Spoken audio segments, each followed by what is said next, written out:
Jadi, processing control seperti yang sudah kita pelajari di bukunya James Hall dan yang di bukunya Pak Rahmadi Murwanto, processing control adalah processing control atau pengendalian pengolahan dilaksanakan setelah data memasuki sistem dan program-program aplikasi mengolah data tersebut. Tujuan processing control menurut IAI, pengendalian atas pengolahan dimaksud untuk memperoleh jaminan yang memadai bahwa 1. Transaksi diolah sebagaimana mestinya oleh komputer. 2. Transaksi tidak hilang, ditambah, digandakan, atau diubah tidak semestinya. Yang terakhir, transaksi yang keliru, ditolak, dikoreksi, dan jika perlu dimasukkan kembali secara tepat waktu. Sedangkan pengendalian pengolahan pada sistem yang online dimaksudkan untuk memperoleh jaminan yang memadai bahwa 1. Hasil perhitungan telah diprogram dengan benar. 2. Logika yang digunakan dalam proses pengolahan adalah benar. Yang ketiga, file dan record yang digunakan dalam proses pengolahan adalah benar. Yang keempat, operator telah memasukkan data ke komputer konsol yang semestinya. 5. Tabel yang digunakan selama proses pengolahan adalah benar. Selanjutnya, selama proses pengolahan telah digunakan standar operasi atau default yang semestinya. Data yang tidak sah tidak digunakan dalam proses pengolahan. Selanjutnya, proses pengolahan tidak menggunakan program dengan versi yang salah.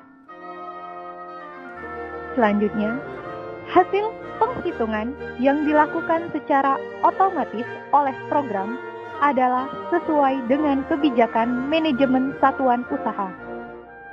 Dan yang terakhir, data masukan yang diolah adalah data yang berotorisasi.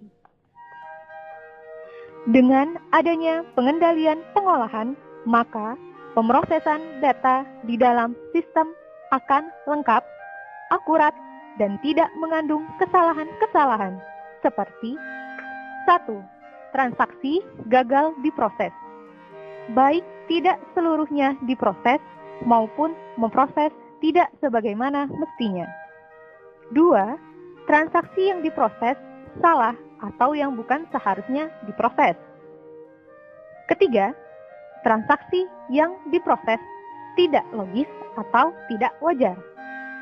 Yang terakhir, transaksi yang diproses hilang atau terdistorsi. Selanjutnya, teknik processing control. Yang pertama, mempertahankan keakuratan data. Yang kedua, program limit and reasonable test. Yang ketiga, file control. Teknik processing control yang pertama akan kita bahas adalah mengenai mempertahankan keakuratan data. Mempertahankan keakuratan data dapat dibagi menjadi 6 bagian. Yang pertama, batch control total. Pada teknik ini dimaksudkan untuk mendeteksi adanya data yang hilang atau data yang tidak terproses. Jenis pengendalian ini meliputi batch total, hash total, dan record count. Contoh batch control total, jika jumlah penjualan pada output data transaksi penjualan sama dengan jumlah penjualan pada control record, maka data diproses lebih lanjut. Jika jumlah penjualan pada output data transaksi penjualan lebih besar atau kurang dari jumlah penjualan pada control record, maka data tidak diproses lebih lanjut. Contoh hash total. Jika jumlah kode invoice pada output data transaksi penjualan sama dengan jumlah kode invoice pada control record, maka data diproses lebih lanjut. Jika jumlah kode invoice pada output data transaksi penjualan lebih besar atau kurang dari jumlah kode invoice pada control record, maka data tidak diproses lebih lanjut. Contoh record total. Jika jumlah transaksi pada output data transaksi penjualan sama dengan jumlah transaksi pada control record, maka data diproses lebih lanjut. Jika jumlah transaksi pada output data transaksi penjualan lebih besar atau kurang dari jumlah transaksi pada control record, maka data tidak diproses lebih lanjut. Bagian selanjutnya dari mempertahankan keakuratan data adalah mengenai run-to-run control total. Seperti halnya dalam pengendalian transmisi data, teknik pengendalian ini digunakan untuk mencocokkan jumlah transaksi yang diproses dengan jumlah masukan atau keluaran transaksi. Berikutnya, transaction log.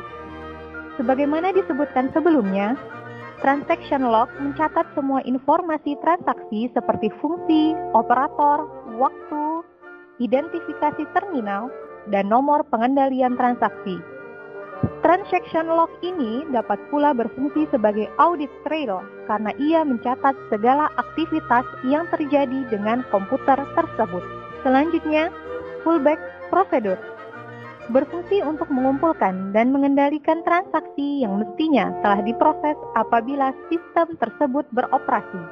Artinya, ketika sistem tidak beroperasi, maka transaksi-transaksi tersebut dikumpulkan dan dikendalikan sehingga pada saat sistem beroperasi kembali, maka transaksi-transaksi tersebut tidak tercecer atau hilang. Selanjutnya, restart prosedur. Prosedur ini dimaksudkan untuk memulai pemakai kembali pada sistem atau restart setelah terjadinya suatu pemberhentian aktivitas atau shutdown. Yang terakhir, recovery prosedur. Prosedur ini dimaksudkan untuk mempersiapkan apabila terjadi bencana. Bagian selanjutnya dari processing control adalah mengenai program limit and reasonableness test. Dalam kaitannya dengan pengendalian menurut tujuannya, maka program limit and reasonableness test termasuk dalam jenis pengendalian detektif. Teknik-teknik yang ada itu ada 8. 6 bagian yang pertama adalah mengenai check digit. Yang kedua, sign check. Yang ketiga, numbering and alphabetic check. Yang keempat, logic check. Yang kelima, limit and reasonableness check. Yang keenam, zero balancing check. Maksud pengujian ini adalah untuk membuktikan bahwa dua jumlah dalam pembukuan yang dilakukan mempunyai angka yang sama, sehingga apabila kedua jumlah tersebut dikurangkan, akan menghasilkan selisih sebesar 0. Yang ketujuh, cross-footing check. Tujuan dari penjumlah ke samping atau cross-footing adalah untuk mengetahui apakah penjumlah ke bawahnya atau footing telah benar. Yang kedelapan, overflow check, yakni pengendalian ini digunakan untuk menentukan apakah besarnya hasil penghitungan pemrosesan melebihi besarnya register yang dialokasikan untuk menyimpannya. Bagian selanjutnya dari processing control adalah mengenai file control. Dalam kaitannya dengan pengendalian menurut tujuannya, maka file control termasuk dalam jenis pengendalian detektif. File-file yang ada harus dikendalikan, selain untuk tujuan pencegahan dari pemakaian oleh orang yang tidak mempunyai otorisasi, juga untuk tujuan-tujuan pengendalian atas pengolahan sebagai berikut. Pertama, untuk mencegah pemrosesan terhadap file yang tidak sesuai, sehingga diperoleh kepastian atau jaminan bahwa apabila file yang hendak diproses adalah file piutang dagang, maka hanya file itu yang akan diproses, bukan file hutang dagang atau file mengenai kas. Yang kedua, untuk mendeteksi kesalahan dalam manipulasi file. Yang terakhir, untuk menunjukkan kesalahan-kesalahan yang disebabkan atau dibuat oleh operator. Teknik-teknik file control ada 4. Yang pertama, penggunaan label eksternal. Yang kedua, penggunaan label internal. Yang ketiga, teknik logout. Dan yang terakhir, teknik rekonsiliasi. Penggunaan label eksternal. Label eksternal biasanya digunakan pada disk dan file-file kartu, seperti halnya dengan pemberian nomor dan nama atau indeks pada buku-buku perpustakaan. Akan tetapi, perlu diperhatikan bahwa label eksternal seharusnya tidak secara jelas mencantumkan keterangan nama file tersebut, sehingga apabila seseorang ingin mengambil file tersebut, maka ia tidak akan terlalu mudah untuk mengetahui bahwa suatu hal berisi pita video tertentu. Selanjutnya, penggunaan label internal. Selain label eksternal, file juga diberi label internal yang hanya dapat dibaca dengan bantuan komputer.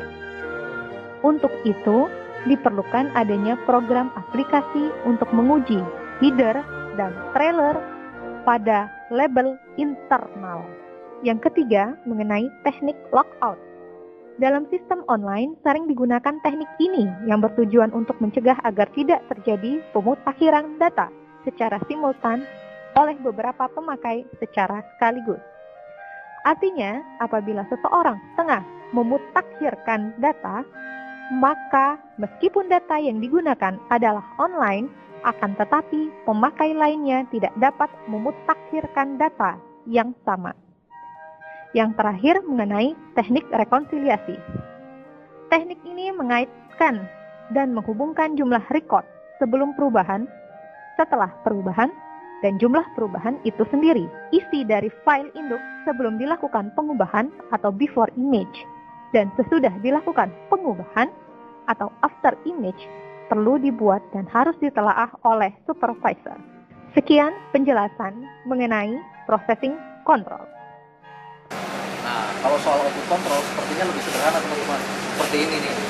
Output control atau pengendalian keluaran adalah pengendalian internal yang berfungsi untuk memastikan bahwa sistem dapat mencegah informasi yang dihasilkannya hilang, didistribusikan kepada pihak yang tidak berhak, kurang lengkap, atau bahkan melanggar privasi.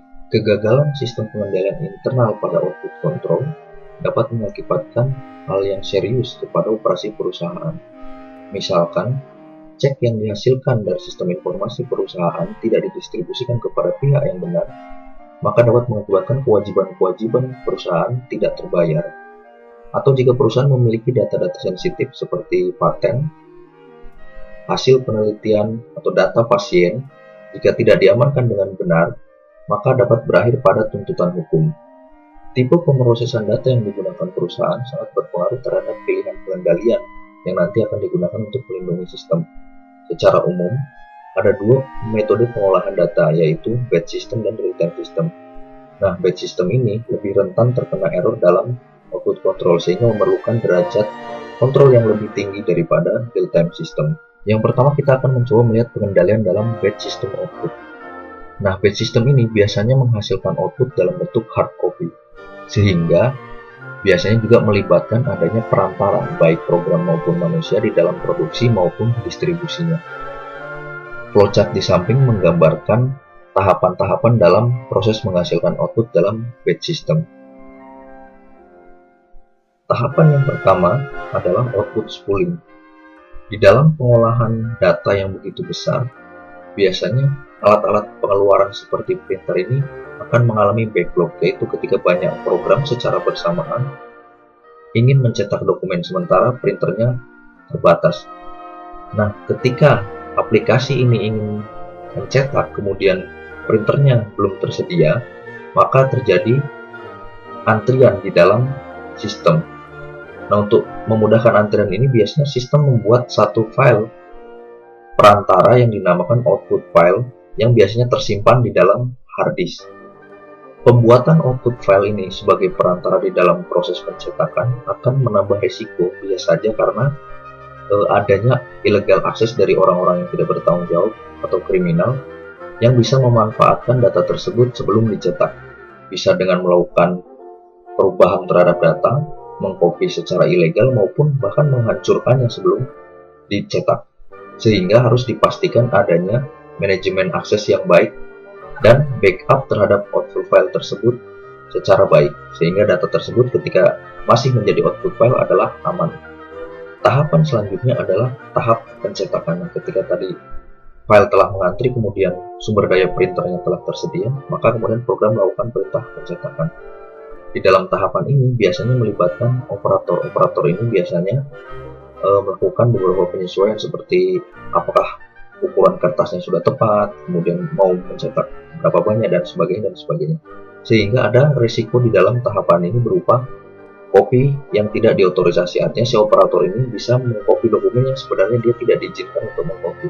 Atau si operator bahkan membaca data-data sensitif yang ada di dalam dokumen. Sehingga perlu ada pengendalian di dalam tahap ini, misalnya dengan melakukan supervisi oleh atasan langsungnya operator. Atau bisa menggunakan kertas multipart.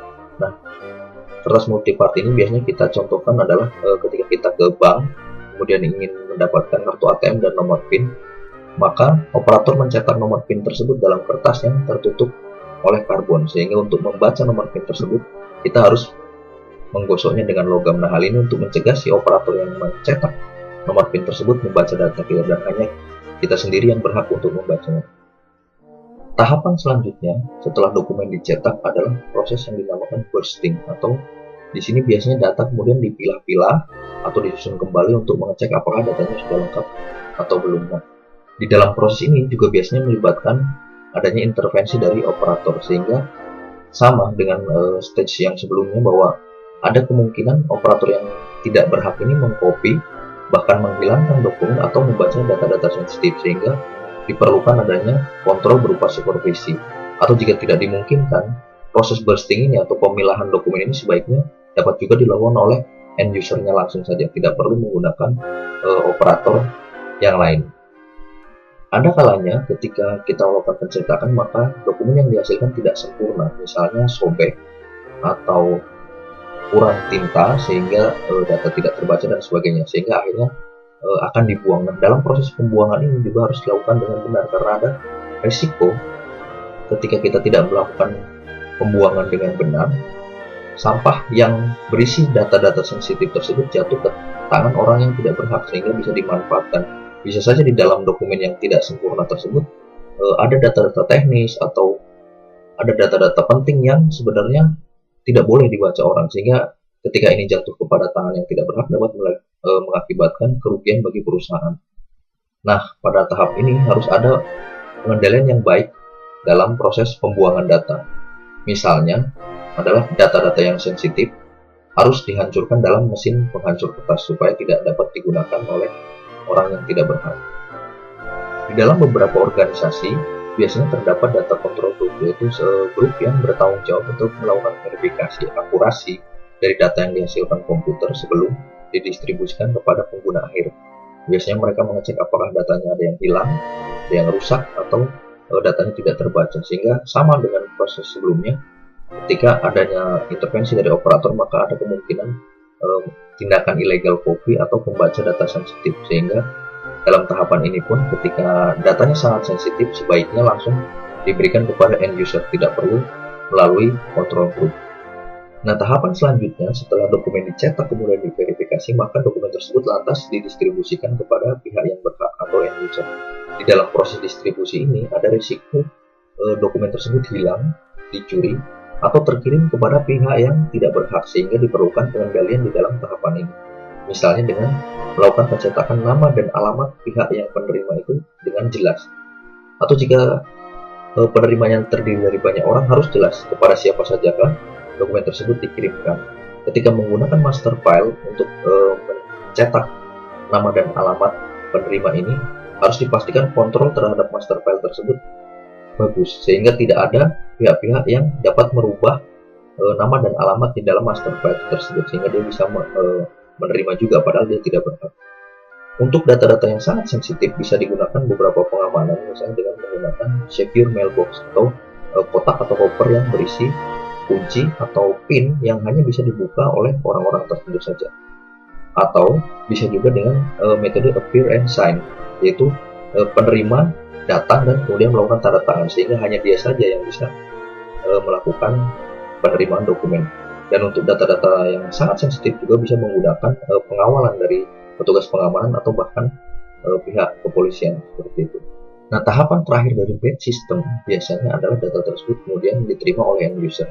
Kewajiban dari end user adalah memeriksa kembali data tersebut apakah terjadi error dan sebagainya. Karena biasanya end user ini lebih paham daripada orang-orang lain yang sebelumnya memeriksa.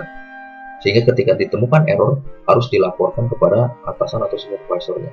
Hal ini bisa saja terjadi karena error tersebut merupakan gejala dari adanya sistem yang tidak bagus. Nah, ketika telah selesai digunakan, maka file atau dokumen tersebut bisa disimpan dalam tempat yang aman sesuai dengan masa retensinya. Misalnya dengan memperhatikan ketentuan perpajakan yang harus menyimpan data dalam jangka waktu tertentu. Nah, setelah data tersebut dipakai dan tidak digunakan, misalnya harus dilakukan penghancuran yang baik seperti tadi disebutkan di awal, misalnya dengan melakukan penghancuran menggunakan penghancur kertas.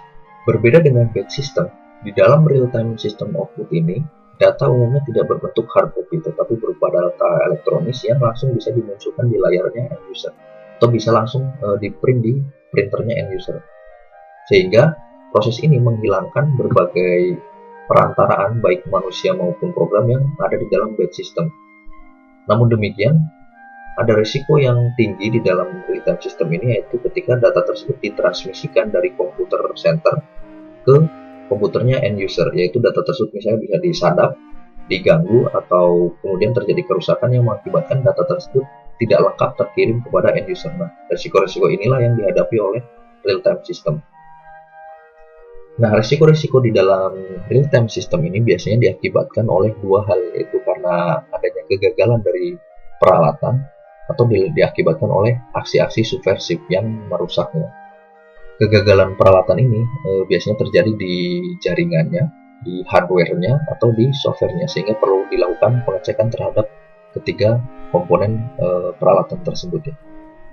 Kemudian untuk aksi-aksi subversif memang ini terjadi karena adanya niat dari para pelaku untuk melakukan tindakan ilegal kepada perusahaan, misalnya dengan melakukan penyadapan atau melakukan illegal akses terhadap database, atau bisa juga diakibatkan oleh privileged employee atau user-user yang memiliki keistimewaan. Biasanya beberapa orang diberikan keistimewaan dalam user perusahaan. Nah, user tersebut harus disupervisi untuk memastikan bahwa keistimewaan tersebut digunakan dengan benar.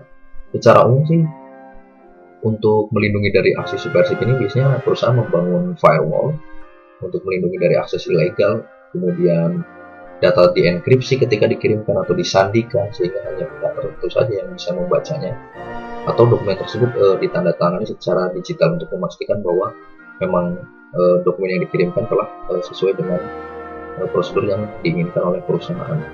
Nah, kita kan tadi udah dengerin ya presentasi dari teman-teman. Mudah-mudahan ini bisa nambah pengetahuan kita tentang internal control. Mudah-mudahan kita sukses ujian juga ya. Oke ya.